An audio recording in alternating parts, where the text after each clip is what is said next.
One of my employees just called out this morning, and you are not going to believe the reason. He became a dad. So I told this guy to take a week, take 2 weeks, take however long it needs to get yourself together, and you can come back whenever you're ready. And he's pretty much telling me that he doesn't know if he's going to be able to work for me anymore because his wife works and he doesn't have anybody to watch his baby during the day. And he also said that daycare is ridiculously expensive. And you are not going to believe the price that my employee got for 1 month at a daycare center.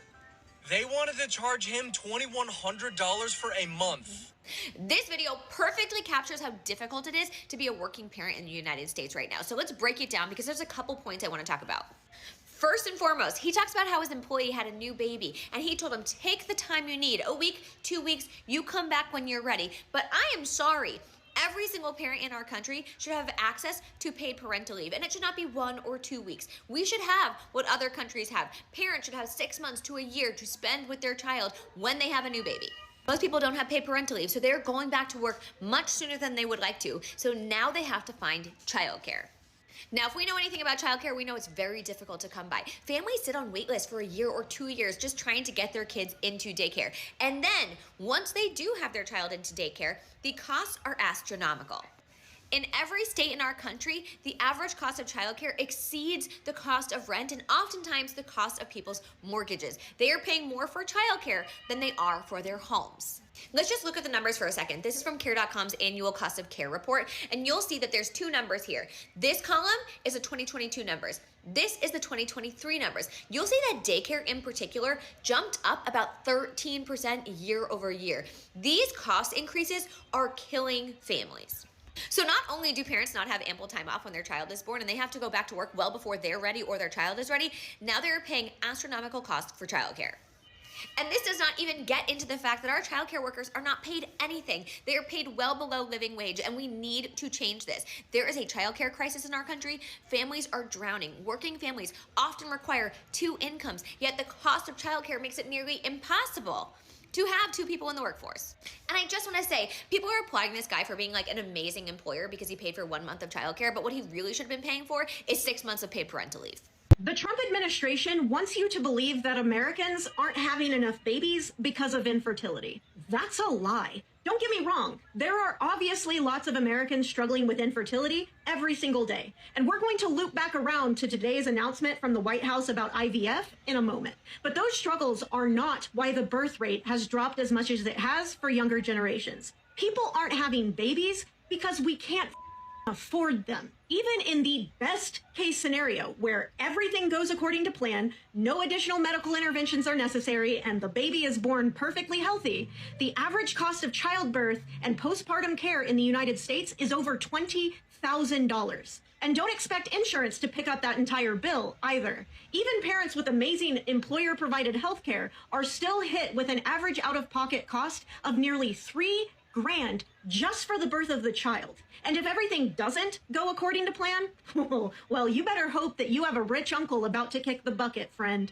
because those costs are going to skyrocket. And don't think you're off the hook either once that kid is outside the womb. Raising kids is an expensive endeavor, and thanks to a male-dominated Congress that refuses to get off of their ass and actually help fix the problem, it's only getting worse. Childcare now costs more than even a college education does across much of the United States. Millions of American families are stuck spending up to 20% of their total household income just paying for daycare for one child. And don't even think about having mom or dad stay home with the kids when the cost of living is so high that one paycheck just ain't cutting it anymore. And you want to know the most infuriating part of all of this, at least for me? Trump's bogus announcement today about lowering the cost of IVF is a crock of shit. He campaigned on the promise of making IVF free for American families. But not only has he not come anywhere near doing that, he isn't even lowering the cost of IVF by much. All he's managed to do is lower the cost of a few medications related to IVF.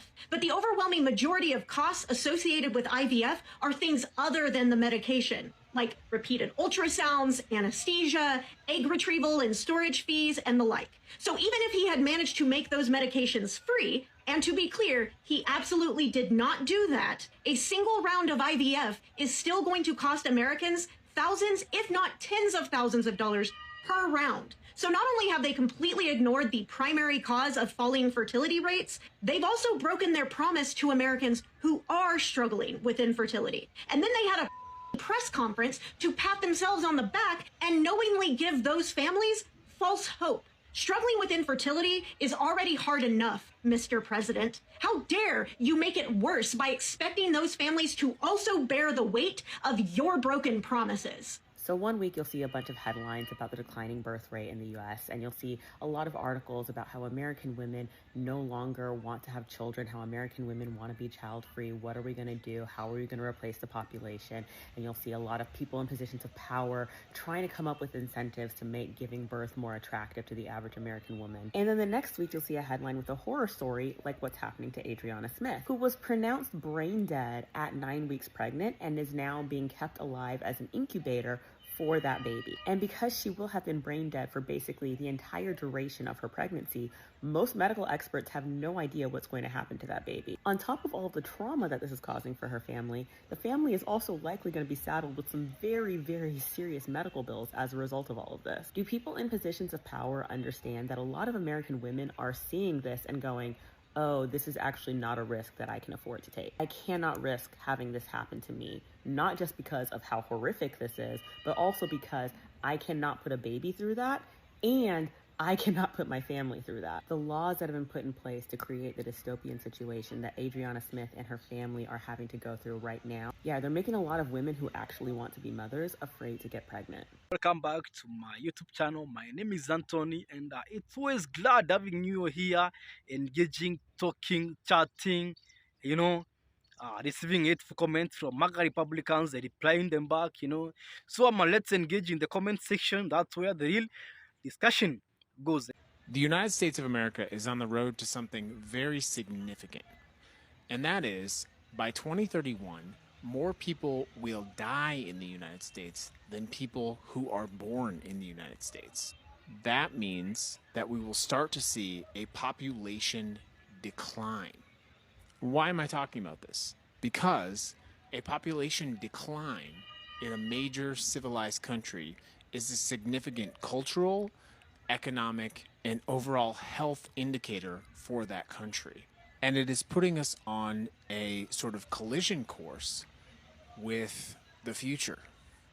By the way, the top 4 countries who also immigrate to the United States also currently have a net population decline: Mexico, China, India, and the Philippines. The most significant reason for this is, of course, that most young people in our country never reach the kind of financial success necessary to have kids. And it is a significant marker of where we have become as a society. And many people are simply choosing not to have kids. Let me read a story to you. I have 3 daughters, 7, 9, and 12. I wouldn't trade them for anything in the world. But it's also so hard financially to provide for them and to keep all the bills paid. My wife and I live paycheck to paycheck, and we have no savings whatsoever. Between the two of us, we bring in about $115,000 a year. $25,000 of it goes to paying rent alone. Gas is expensive, and it just shot up by 40 cents in the last week alone. My usual station is $4.99 per gallon. I drive a 2001 Jeep Grand Cherokee. It gets about 14 miles per gallon. Filling an empty tank would cost me $100, give or take a few dollars. Lately, I've been putting in just enough to get gas, maybe half a tank or so to get back and forth from work during the week. Usually it worked unless I needed to drive more than expected. My wife drives a 2002 Nissan Leaf. Someone else says, why would you have kids in this country? All safety nets are being eliminated. It's already difficult to buy a home or even move out of your parents' place. Funding for education is dropping everywhere. Women's rights are eroding and more. And of course, to add on to all of this, we have completely changed our immigration policy to the United States of America, making it seemingly openly hostile to come into the United States. Regardless of the solution to this issue, the problem is simple. People cannot afford to have children, and we're about to see the consequence of exactly that. I have no interest in having kids, but even if I did, I would never want to have a kid in America. First off, don't even get me started on how badly they treat pregnant women. Literally, maternity leave is not long enough. a lot of pregnant women are like fired from their jobs. Like they find like some legal loophole to like fire pregnant women or not hire them, and it's just so weird. And then on top of that, it is so expensive. Like I think it's like $50,000 to have a baby in an American hospital. And I don't know if you know this, but around the world that is not normal. And then our government gives us pennies and dimes to have babies. Literally $5,000 tax credit from Trump. And first off, don't even get me started on that. But literally a study came out saying like it's $1 million to raise a kid from 0 to 18. So I don't know what he thinks $5,000 is going to do to motivate people to have kids. And it's like the government is doing everything but lowering the price of living, lowering the price of healthcare. Why would I or someone else want to have a baby in a country that clearly doesn't value them, makes it super expensive, and wants us to have kids but doesn't offer them the support? Like, hello? While U.S. fertility rates just hit an all-time low again, the Trump administration is sounding alarms around a population collapse, identifying it as a much bigger risk than global warming. It has become objectively impossible for the average person in a childbearing age to have kids in America. Americans are not producing enough babies to replace themselves. The reason that's a bad thing for the way that our economy is fiscally set up relies on the working class matching the past generation's numbers. Pronatalists are pushing women to have more children without addressing the core problems. So what does the data say? With core parental needs like childcare going up 26% in just the last decade, it now costs more to pay for childcare than your mortgage in America. It now costs more to send your child to childcare than college tuition in over half of American states. Almost all of them, 38 states to be exact. This has resulted in 1 in 4 American parents quoting that they did not have money for their basic needs in the last year. Financial stress plays a huge role on the mental impact of parents, with a whopping 66% of parents being so financially worried that they can't think during the day. The U.S. Surgeon General just recently put a warning on having kids in America. Yeah, the same Surgeon General that puts a warning on things like cigarettes and alcohol being bad for your health put a warning label on having children in America. While Trump is calling himself the fertilization president, what is he actually doing to address these core problems? I'll be known as the fertilization president, and that's okay. I've been called much worse. While the government wants everyone to have 2.1 kids, so 2.1 replacement rate is exactly what it needs to be, so that the children replace their parents. The boomers that are in power currently were raised in a time that's known as the golden age for having kids in a family. In the 1960s, the fertility rate in America was at 3.5. Now, just a few decades later, we see the U.S. fertility rate all the way down to 1.599, more than half of what it was in the 60s. So to address the declining birth rate, the Trump administration has done a couple things, working to reduce the cost of in vitro fertilization, along with the idea of giving out baby bonuses. Critics of what the Trump administration is doing say that neither of these things tackle the larger needs like parental leave and affordable childcare. While the topic of pronatalism is surging right now among J.D. Vance and Elon Musk and the Trump administration, 3/4 of U.S. adults actually say childcare costs are a huge problem. Paid family leave is also very popular among 2/3 of Americans. Guilting Americans into having more babies by saying it's going to collapse our society if they don't, without addressing the real reason people aren't having kids, which is having kids in this day and age will effectively ruin you financially. The average household income in America does not match the cost of having a kid in America. I'll make another video that breaks down how much the average American is making versus how much it costs to have a kid in America. And I mean, it's a pretty simple story. They don't match. I'd love to hear from you in the comments what your biggest pain points are, because guess what? It's not you that's failing as a parent. It is objectively impossible in our current systems and society for the average person to make ends meet having 1, much less 2 babies in America. Follow more on dropping infertility rates and the state of parenting in America. The other day, I saw the likes of Elon Musk crying on social media that the birth rates in the United States are very low, right? Yeah, they are very low. But they forget that most of us would like having a family, someone you love, someone you are taking care of. Because what is the essence of working extra hard if you don't have a family to take care of? If you don't have someone to leave your inheritance to, you know what I mean? So what they forget is the cost of living. If as a young man, let me talk about myself. If as a young man, I'm living with my parents, I can't afford a house, I can't afford sometimes food. What is the essence of bringing another offspring in this cruel world. The American dream is so dead, people don't even want to pass it on to their own kids. I read an article about how this is the hugest decline, right, in Americans having children. Americans are not having enough children for the first time in history to replace, themselves, right? But why would somebody bring children into this world, in America specifically? Why would you purposely have a baby in America? Why would a woman even do that? You don't have any control over your body. Government has ultimate control over your vessel. Hell, government will even keep you alive as a host when you're dead, just to make sure it can force you to give birth to that baby. So I don't see the benefit for women, frankly, to have babies. America is not a place for families. It's obviously not a place for families. It's not set up that way.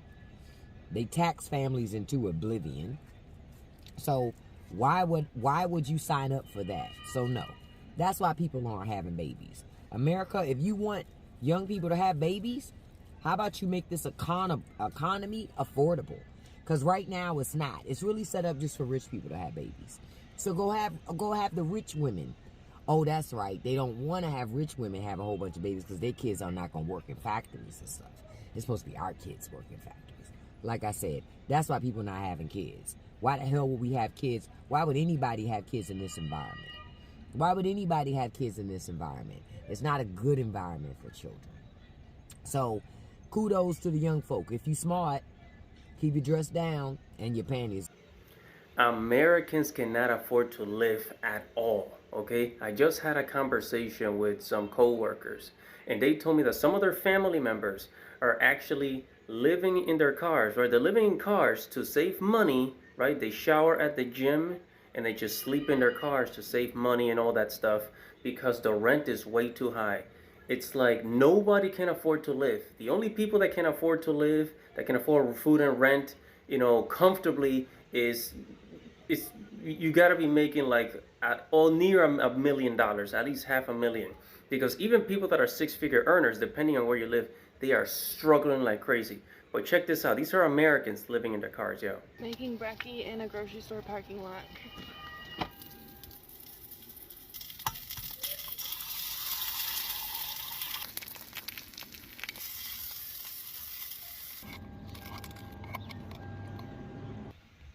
I eat off the pan because less dishes. Somewhere. Day 37 of living in our car. We've been living in our car for 37 days.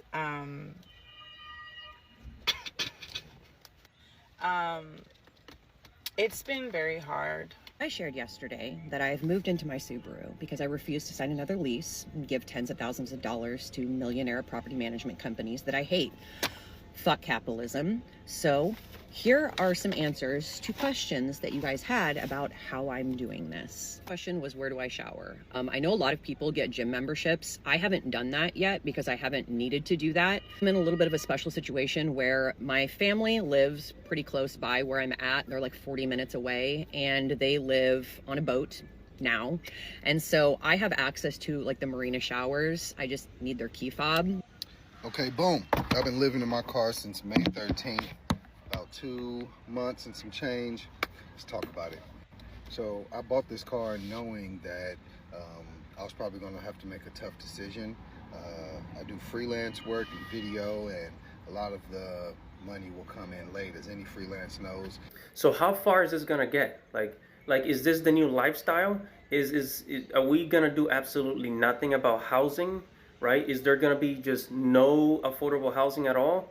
Like no $500, $700 apartments? None of that? Everything's just gonna keep being more and more and more expensive? Because right now, there are about 3 million Americans, and you can Google this, right? You can do the research.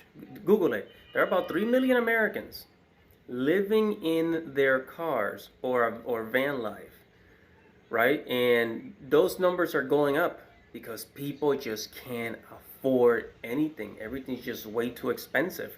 Something has got to change. Something has got to snap. Something has got to crack. Okay? We cannot have our families living in cars, dude. Be sure to subscribe to the channel, leave a comment, tell me what you think.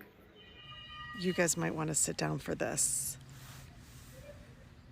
You're not going to like the numbers I'm about to give you.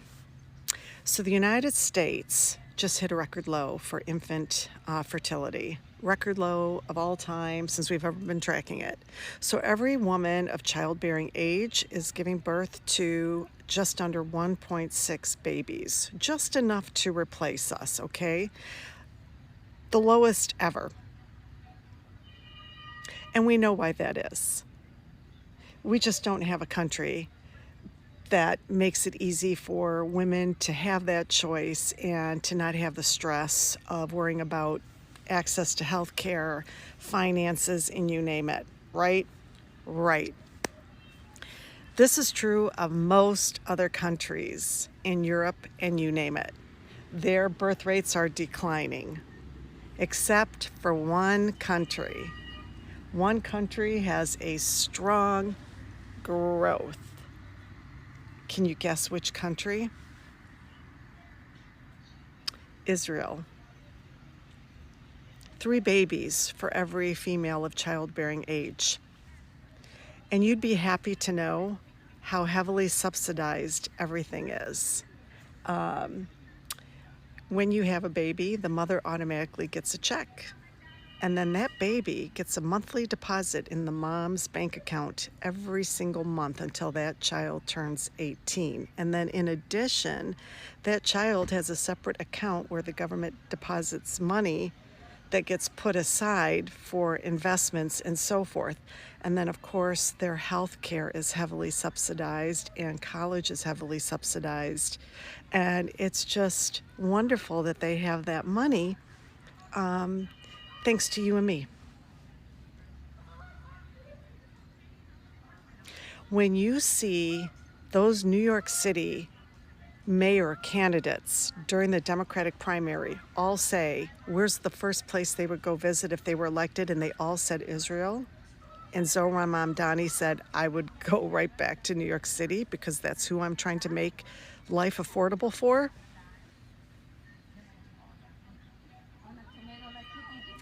Yeah, we don't get those things here.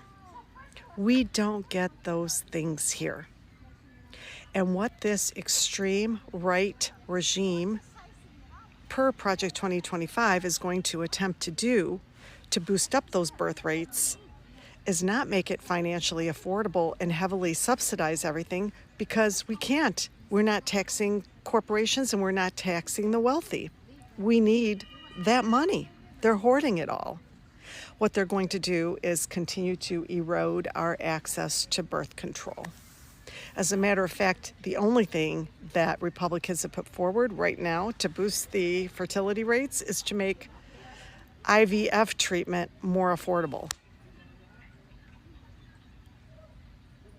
That money, though, we are sending to Israel. We don't get it.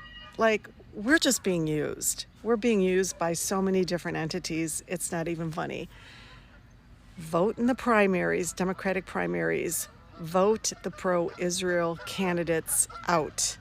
We need to start looking out for ourselves, and we need candidates who are going to help us do that. Hey, did you know that young people between the ages of 20 and 29 are leaving Florida in record numbers? And it's not because they don't love the sunshine. It's because they can't afford to live here anymore. Between rising rents, sky high homeowners insurance, and wages that don't keep up, they're forcing the young people out. And when they leave, Florida loses its future workforce, its innovation, and its energy. As your next congressman, I'll fight to bring down the cost of living by tackling the insurance crisis, investing in affordable housing, and pushing for wages that match today's economy. Florida should be a place where young people can build their lives and not be forced to leave. If you agree it's time to make Florida more affordable, follow this campaign and let's bring a new generation of leadership to Washington. So thank you everyone who has watched my video to the end. It's always amazing having you here. You really mean a lot to me for the support you give me, you know. The audience you give me is very important, and ensure that you comment so that we can engage in discussions.